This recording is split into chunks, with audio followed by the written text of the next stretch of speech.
School of magic season 2 episode 63। Title रात में सुंदरता पर हमला। शायद उन्हें इस बात का एहसास भी नहीं है कि उन्होंने क्षेत्र में लगभग हर सफेद रेत के विशालकाय राक्षसों को साफ कर दिया है।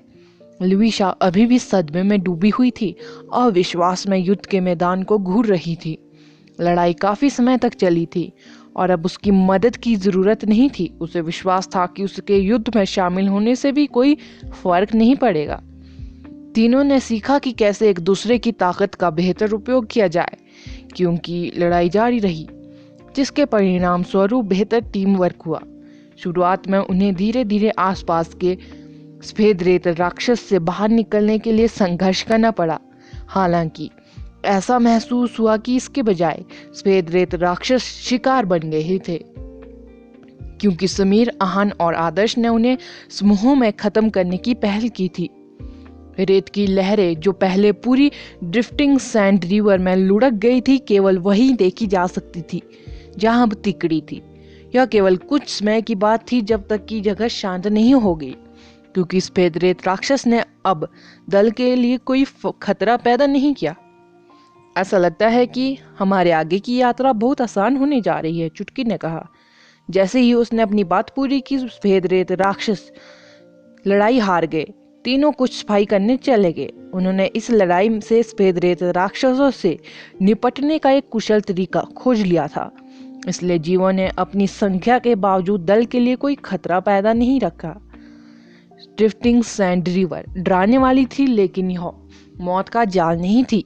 असली एक्सपर्ट, जो काफी बोल्ड थे, अभी भी इसे पार कर सकते थे। रात काफी हो चुकी थी, लेकिन उस जगह पर पूरी तरह अंधेरा नहीं था। जमीन पर सफेद रेत एक खाली पृष्ठभूमि में बदल गई थी, जिसमें शानदार सितारे रात के खूबसूरत आसमान को सजा रहे थे। इस तरह के राजसी लेकिन सुरुचिपूर्ण दृश्यों को केवल अपनी आंखों से यहाँ दुनहुआंग क्षेत्र में देखा जा सकता है। महाकाव्य लड़ाई के बाद बहती रेत नदी शांत होगी। राधा पुरुषों के घावों के इलाज के लिए अपना कोमल हीलिंग मैजिक डाल रही थी। उसकी मानसिक एलिमेंट ऊर्जा सीमित थी, लेकिन उसकी हीलिंग एलिमेंट ऊर्जा प्रचुर मात्रा में थी। जब तक उसकी पूरी तरह से खर्च नहीं किया गया था, तब तक वह तिकड़ी की ऊर्जा को फिर से भरना जारी रख सकती थी। अच्छा, मुझे पहले कभी राक्षस जानवरों को मारने का ऐसा अनुभव नहीं हुआ था। आहन मुस्कुराए और हंसने ही वाले थे, सिवाय इसके कि उनके चेहरे पर घाव खुल गया। समीर ने सहमति में सिर हिलाया। सेना में अपने साथियों के साथ जो लड़ाइयाँ लड़ी, वे इस तरह की सुखद नहीं थी। आदर्श ने अपने हाथों को अपने सिर के पीछे रखा और रात के खूबसूरत आसमान को देखते हुए नरम रेत पर लेट गया।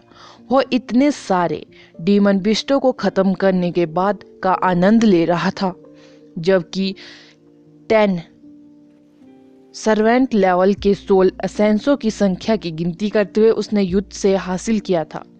पहले 2 असेंस को शामिल करने के बाद यह पता चला कि उन्होंने कुल 5 को अपग्रेड किया था। यदि वह उन्हें बेच सकता तो वे 25 बिलियन के बराबर होंगे, एक अविश्वसनीय राशि। आदर्श ने ज्यादा नहीं सोचा। उन्होंने अपने फायर एलिमेंट स्टार्स को अपग्रेड करने के लिए तुरंत 3 सोल असेंस का उपयोग किया। 7 स्टार्स के अलावा उसने पहले मजबूत किया था। उसके 10 और फायर एलिमेंट स्टार्स में सुधार किया गया था। भले ही वह अभी भी सभी 49 स्टार्स को मजबूत करने से बहुत दूर था, उसे विश्वास था कि वह अंततः एक दिन अपनी फायर फिस्ट को 4th लेवल तक ले जाएगा। आदर्श को पता था कि एक एडवांस मैजिशियन बनने की यात्रा एक लंबी यात्रा थी।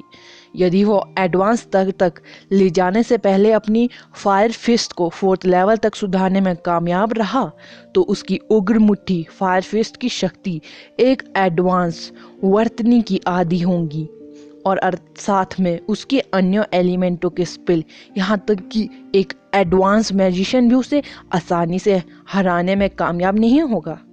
और इसके अलावा उनके साहसिक कार्यों का उद्देश्य फ्लेम बेले को खोजना था। अगर वह खुद के लिए फ्लेम बेले हासिल कर लेता तो उसकी ताकत और बढ़ जाती। ऐसा लगता है कि आप इसे हर समय पहने रहते हैं। राधा की कोमल आवाज उसकी तरफ से आई। आदर्श ने अपना सिर थोड़ा घुमाया और दूसरों के घावों का इलाज करने के बाद राधा को अपने पास बैठे देखा। जैसे ही वो अपने कॉलर को ढीला करके जमीन पर लेटा था, काला पेंडेंट जो उसकी छाती पर छिपा हुआ था प्रकट हो गया। प्रेक्षक राधा ने तुरंत इसे देख लिया। हालांकि मुझे नहीं पता कि यह कहाँ से आया है। मुझे लगता है कि यह मेरे लिए सौभाग्य लाने में सक्षम है, आदर्श ने मुस्कुराते हुए उत्तर दिया। यह विशेष है, राधा ने मुस्कुराते हुए कहा। उसके मानसिक एलिमेंट के कारण उसकी मैजिक की समझ अन्य मैजिशियनों की तुलना में बहुत तेज थी, इसलिए वह काले पेंडेंट के अंदर एक विशेष शक्ति का पता लगा सकती थी, लेकिन वह विस्तार से नहीं बता सकती थी। उसने काले पेंडेंट के बारे में और नहीं पूछा। उसकी समझ यह थी कि अगर आदर्श उसे बताना चाहता है तो वह उसे बता देगा। इस प्रकार इसके बारे में पूछना व्यर्थ होगा। अन्य लोग मान सकते हैं कि राधा की सोच पुराने जमाने की थी, फिर भी वे भूल गए कि आदर्श युवा होने के बाद से उसका ब्रेन वॉश कर रहे थे। इसलिए महान दूरदर्शिता वाले आदर्श निसंदेह अपने कल्टीवेशन परियोजना से सबसे अधिक लाभान्वित हुए। इसका मतलब यह नहीं था कि राधा की अपनी सोच में कमी थी। उसके उत्कृष्ट परिणाम और स्कूल में प्रतिष्ठा इस बात का सबूत थी कि वह बेहद बुद्धिमान थी। लेकिन जब भी वह अपने भाई आदर्श के साथ होती थी तो वह सहज रूप से आज्ञाकारी बन जाती थी और खुद को उस आदमी की दया पर पाती थी। उदाहरण के लिए, जब झटके ने इस तथ्य का दुरुपयोग करने का फैसला किया कि हर कोई आराम कर रहा था और धीरे धीरे अपना हाथ लड़की की कमर के साथ उसके गोल तल की ओर ले गया, राधा के पास बेशर्म कृत्यों से बचने के 10,000 अलग अलग तरीके थे। फिर भी जब उसने महसूस किया कि हाथ था उसके भाई आदर्श का पंजा, वह तुरंत शर्मा गई। वह हाथ पर थप्पड़ मारना चाहती थी, लेकिन उसके पास ऐसा करने की हिम्मत नहीं थी, इसलिए वह केवल अपनी घबराई हुई आंखों से चारों ओर देख सकती थी, डरती थी कि कोई उसे देख लेगा। हालांकि बदमाश आदर्श आकाश में सख्ती से घूर रहा था, जैसे एक शिक्षित युवक प्रकृति के नियमों पर विचार कर रहा हो, जीवन के बारे में। लेकिन वह वास्तव में हर किसी के दृष्टि क्षेत्र में अंधे स्थान को गाली देकर एक क्रोधित करने वाला अश्लील कार्य कर रहा था। सौभाग्य से राधा ने आदर्श के साथ रहते हुए कभी भी आपा नहीं खोया। अगर वो नंदिनी या भावना होती तो उसने आदर्श को बर्फ या आग से आसमान में उड़ा दिया होता। आदर्श ने अपने किए पर पछताने का कोई इरादा नहीं दिखाया। वह बेशर्म कोमल स्पर्श चौंकाने वाली उछाल का आनंद ले रहा था। उसका हाथ नीचे की ओर खिसकना जारी रहा, लगभग उसके नितंब के आधे हिस्से को ढक लिया। राधा का चेहरा इतना लाल था कि उबलते तापमान से भाप उठने के कगार पर था। वह उठ खड़ा होना चाहती थी। यहाँ पर यह एक चाइनीज नोवेल है जिसमें कजन ब्रदर्स या सिस्टर्स का रिलेशन इंडियन ब्रदर सिस्टर्स की तरह नहीं होता है, वो लाइक गर्लफ्रेंड बॉयफ्रेंड्स की तरह भी होते हैं। हालांकि खड़े होने उनके लिए काफ़ी चैलेंजिंग था।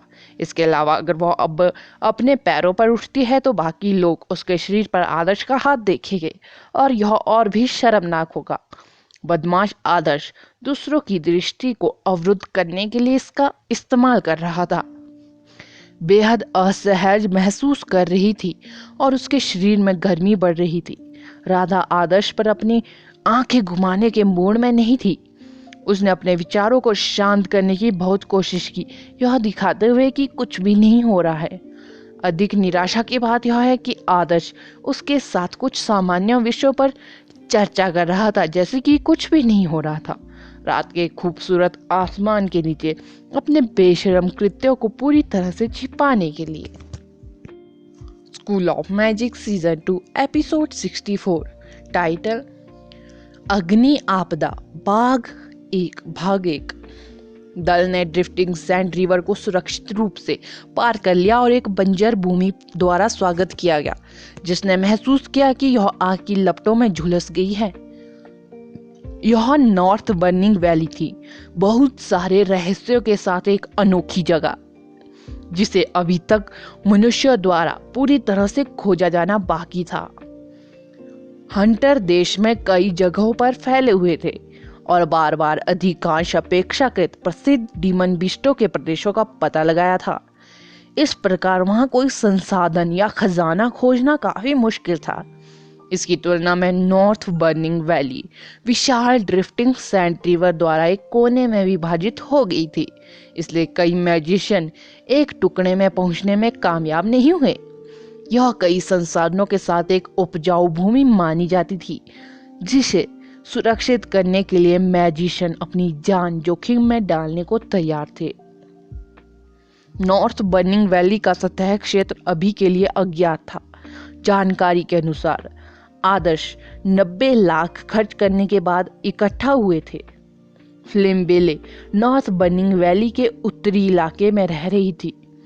नॉर्थ बर्निंग वैली में एक बेसिन का आकार था। दूर दूर तक जमीन समतल दिख रही थी, लेकिन किसी ने पहले ही उस जगह का निरीक्षण कर लिया था। यह पता चला कि नॉर्थ बर्निंग वैली के मध्य की ओर बढ़ने पर ऊंचाई घटती चली गई। पूरी जगह आग के गड्ढे की तरह थी। दल के चारों ओर की मिट्टी भूरी लाल थी और अफवाह के अनुसार केंद्र का क्षेत्र जलती हुई भूमि थी। सतह से आग की लपटें निकल रही थी, मानो घास के लाल डंठल पूरे स्थान पर ढेरों में बिखर गए हो। बिना किसी फायर प्रतिरोध के लोग इस यात्रा पर नहीं आ पाएंगे। नॉर्थ बर्निंग वैली को चीन के ब्राजीयर के रूप में भी जाना जाता था, क्योंकि घाटी के नीचे कहीं उच्च गुणवत्ता वाला फायर सीड छिपा हुआ था। यहाँ तक कि अगर यह क्षेत्र टियांडी फायर सीड द्वारा उत्पादित नहीं किया गया था, जैसा कि अफवाहों का उल्लेख है, तो इस क्षेत्र के एक असामान्य स्तर की मौलिक ऊर्जा के साथ बहुत सारे सोल सीडों का पोषण होगा। यहाँ तक कि सोल ग्रेड सीड भी होंगे। आदर्श जानता था कि टियांडी ग्रेड सोल सीड आसानी से मिलने वाली चीज नहीं है। कई शक्तिशाली मैजिशियन ने इस जगह का पता लगाया था, फिर भी उनमें से किसी को भी पौराणिक टियांडी ग्रेड सोल सीड नहीं मिला, और उनके जैसा इंटरमीडिएट मैजिशियन संभवतः इसे कैसे ढूंढ सकता था। यहाँ टियांडी का अर्थ है हेवन ग्रेड और अर्थ ग्रेड सोल सीड। फ्लेम बेले की खोज पर ध्यान देना बुद्धिमानी थी। अपने आप को एक फ्लेम बेले पाने में सक्षम होना एक बड़ी जीत होगी। अब जबकि दल नॉर्थ बर्निंग वैली में आ चुका था, यहाँ चुटकी पर निर्भर था कि वह तय करे कि हर कोई क्या करेगा। उसने अपनी नोटबुक में कुछ जानकारी पलटी और कुछ अजीब गणनाएं की। अरे धावकों, इन चीजों को जमीन में गाड़ दो। चुटकी ने अपने बैग से शंकु के आकार के 4 उपकरण निकाले। उपकरण कताई टॉप की तरह दिखते थे, फिर भी उनकी सतहों को किसी प्रकार की धातु में लेपित किया जाता था, जिससे उन्हें एक एडवांस रूप दिया जाता था। क्या ये तत्व संवेदक नहीं है? क्या हम इस क्षेत्र में तात्विक घनत्व का पता लगाने की कोशिश कर रहे हैं? समीर ने अपने सेना के अनुभव के साथ डिवाइस को जल्दी से पहचान लिया। मैंने किताबों से फ्लिम्बिले जैसे जीवों के व्यवहार के बारे में जाना है। ये ऐसी जगहों पर रहना पसंद करते हैं जहां फायर एलिमेंट का घनत्व सामान्य स्तर से 5 गुना अधिक हो। हालांकि जब वे संतान पैदा कर रहे होते हैं तो नए बच्चे को एक मजबूत फायर जागृति का अनुभव करने के लिए फ्लेम्बिले की माँ एक फायर एलिमेंट सोल सीड के करीब रहेगी। इसलिए यदि हम सोल सीड को खोज सकते हैं तो हम फ्लेम्बिले से बहुत दूर नहीं होंगे, चुटकी ने कहा। आदर्श ने सहमति में सिर हिलाया। उनके द्वारा खर्च की गई बड़ी रकम व्यर्थ नहीं गई। इसने वास्तव में उन्हें विशिष्ट स्थानों को लक्षित करने में मदद की, क्योंकि फ्लेम्बिले में रहने की काफी सुसंगत आदतें थी। वे अकारण ही अपनी मांद हिलाना पसंद नहीं करते थे। एक सोल सीड कुछ अनूठा भी था, क्योंकि प्रत्येक क्षेत्र में एक समय में केवल एक ही हो सकता था। इसलिए यदि वे क्षेत्र में फायर एलिमेंट सोर्स सीड का पता लगाने में कामयाब रहे तो वे फ्लेम बेले को भी ढूंढ पाएंगे। यह सबसे सरल फिर भी सबसे प्रभावी तरीका था। एलिमेंटल सेंसर सोर्स सीड या सोर्स सीड पीसेस का पता लगाने के लिए सही उपकरण था, क्योंकि वे यह निर्धारित करने में सक्षम थे कि क्षेत्र में मौलिक घनत्वों का विश्लेषण करके कोई सोल सीड पास में है या नहीं। चुटकी के अनुरोध पर सभी ने एलिमेंट सेंसर को निश्चित स्थानों पर रखा। ये एलिमेंट सेंसर काफी उपयोगी थे, लेकिन इनका उपयोग करना जोखिम भरा भी था। अग्निगढ़ में डीमन बिस्टों के घनत्व का विश्लेषण करने के समान डिवाइस जमीन के नीचे दफन होने पर जीपीएस ट्रांसमीटर के रूप में काम करेंगे, जिससे उनके स्थान पास के डीमन बिस्टों को उजागर होंगे। सिग्नल आसानी से उन राक्षस जानवरों को आकर्षित करेगा जो क्षेत्र में बोरियत से मर रहे थे। जैसे हर बार जब वे एलिमेंट सेंसर का उपयोग करते थे, यह एथेना की रक्षा करने की लड़ाई होती थी, जो उपकरणों की आवश्यकता के अनुसार अधिक समय तक चलती थी। कई हंटरों को डेमन बिस्टों द्वारा मिटा दिया गया, क्योंकि वे अपने समय को अच्छी तरह से नियंत्रित नहीं करते थे। यह स्थानीय डेमन बिस्टों से लड़ने की कठिनाई का सटीक अनुमान नहीं लगाते थे। सौभाग्य से एलिमेंटों के घनत्व के विश्लेषण के लिए उपकरणों को बहुत अधिक समय की आवश्यकता नहीं थी। इससे पहले कि डीमन बीस्ट मधुमक्खियों के घोंसले की तरह उन पर झपटते, दल आसानी से पीछे हट सकता था ताकि वे खुद को खतरे में ना पा सके।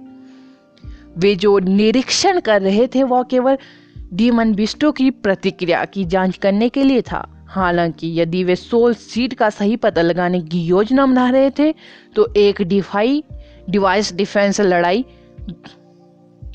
अपरिहार्य थी। आखिरकार जितने लंबे समय तक उपकरण जमीन में दबे रहे, उतने ही व्यापक क्षेत्र का वे विश्लेषण कर सकते थे, जो उन्हें जमीन के नीचे छिपे हुए सोल सीड का पता लगाने में मदद करेगा। उपकरणों का उपयोग किए बिना यह भूसे के ढेर में सुई खोजने जैसा ही होगा। हम इस तरफ जाएंगे, जल्दी करो, कुछ डीमन बिस्ट पहले ही यहाँ की ओर आ चुके हैं। चुटकी चिल्लाई। दल ने उपकरणों को पुनः प्राप्त किया और तुरंत सेट किया। जब आदर्श ने लविशा को एलिमेंट सेंसर को काफी धीमी गति से पैक करते हुए देखा तो वह खुद को भ्रमित किए बिना नहीं रह सका। लविशा आहन की चचेरी बहन थी। तथ्य यह है कि आहन उसे साथ लाया था। यह साबित करने के लिए पर्याप्त था कि वह विश्वसनीय और भरोसेमंद थी। हालांकि एक बात थी जो आदर्श को समझ नहीं आई। चुटकी, राधा, समीर और आहन उसके करीब थे और वे अपने जीवन को जोखिम में डालने के लिए तैयार थे और उसके साथ एक फ्लेम बेले को सुरक्षित करने में मदद करने के लिए आए थे, भले ही वे खुद खाली हाथ ही वापस जाए। दूसरी ओर यह लविशा बदले में कुछ भी मांगे बिना साथ चलने को तैयार हो गई थी। कोई भी अपना समय किसी जोरदार और अनुपयोगी चीज पर बर्बाद नहीं करेगा, और चूंकि वह इंपीरियल कॉलेज की छात्रा थी इसलिए वहाँ प्रतियोगिता निश्चित रूप से खतरनाक थी।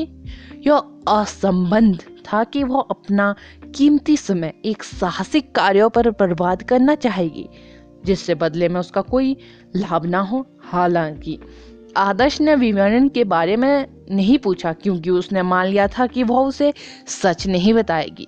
उसके पास प्रतीक्षा करने और देखने के अलावा कोई विकल्प नहीं था कि क्या वह कुछ और कर रही है, या हो सकता है कि उसका लक्ष्य यहाँ हो, लेकिन उसे दूसरों के साथ साझा करना मुश्किल लगा। देखो, आगे कुछ जल रहा है और आग बहुत तेज है, समीर ने कहा, जो उनके आगे इशारा कर रहा था। दल ने उसकी टकटकी का अनुसरण किया और उस लंबी आग को देखा जिसका वह उल्लेख कर रहा था। समस्या यह थी कि ऐसा क्यों लग रहा था कि आग लगातार फैल रही है। जब उन्होंने पहली बार इसे देखा तो उन्होंने इसे बहुत दूर आग समझा, लेकिन यह पहाड़ों की तरह लहरदार थी और अचानक बड़ी हो रही थी। क्या किसी को ऐसा लगता है कि यह फिर से बड़ा हो गया है? ऐसा लगता है जैसे यह आकाश में सभी तरह से जल रहा है। दल में किसी ने कहा। आदर्श ने करीब से देखा और जैसे जैसे लुढ़कती लपटें बड़ी होती गई उसका चेहरा सदमे से भर गया, क्योंकि उसे अचानक कुछ एहसास हुआ। यह बड़ा नहीं हो रहा है, यह हमारी दिशा में बढ़ रहा है, दौड़ो, आदर्श चिल्लाया। आग बिल्कुल भयानक थी। यह दूरी में क्षितिज पर शुरू हुआ और पहली बार में टिमटिमाती हुई चमक की तरह लग रहा था। हालांकि जैसे जैसे यह क्षितिज को भस्म करता गया और पागल गति से तल की ओर फैलता गया, अंत में सभी को एहसास हुआ कि आग कितनी चौंकाने वाली थी। अगला एपिसोड जानने के लिए बने रहे मेरे इस चैनल के साथ। Thank you.